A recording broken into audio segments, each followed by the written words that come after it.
Sveiki! Šajā video mēs pievērsīsimies vienam no būtiskākajiem publiskās runas elementiem - intonācijai. Tieši intonācija ļauj klausītājiem sajust, ko tu domā, ko jūti, un kā tu pats attiecies pret savu sakāmo. Bez intonācijas pat visspēcīgākais teksts kļūst par tukšu lasījumu.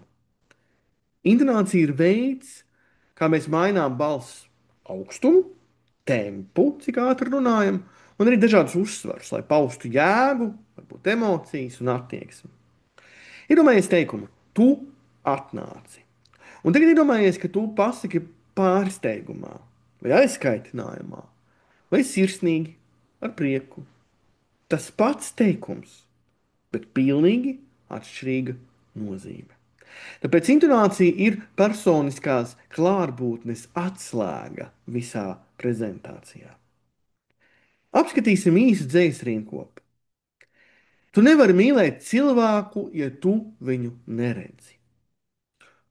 Un tagad padomā, kā šī frāze var skanēt kā pārmetums, balss būtu stingra, kā krīt uz leju, kā lūgums, maigāks tonis, balss viegli paceļas.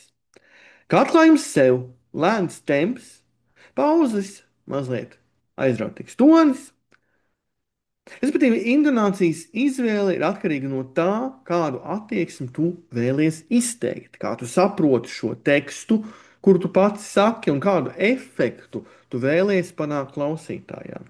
Un tagad es gribētu aicināt tevi izmēģināt patstāvīgi. Paņem īsu teikumu no literāra teksta, jebkura, vai arī varbūt no sava uzstāšanās materiāla, un nolas to trīs dažādos emocionālajos toņos, jeb intonācijās, piemēram, dusmīgi, cerīgi, jautri.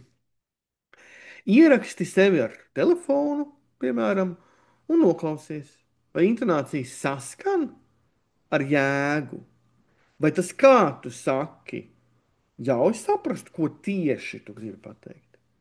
Atceries, ka mērķis nav izlikties. Mērķis ir atrast personīgu attieksmi un izmantot intonāciju kā rīku, lai tā nonāktu līdz taviem klausītājiem. Intonācija nav tikai skaņa. Tā ir nozīmes, jeb zemteksta nesēja. Tā pauž emocijas, veido pārliecību un padara tavu runu dzīvu. Bez intonācijas, teiksim tā, patiesībā nav īstas komunikācijas. Tad iznāk, ka tā ir tikai vārdu rinda.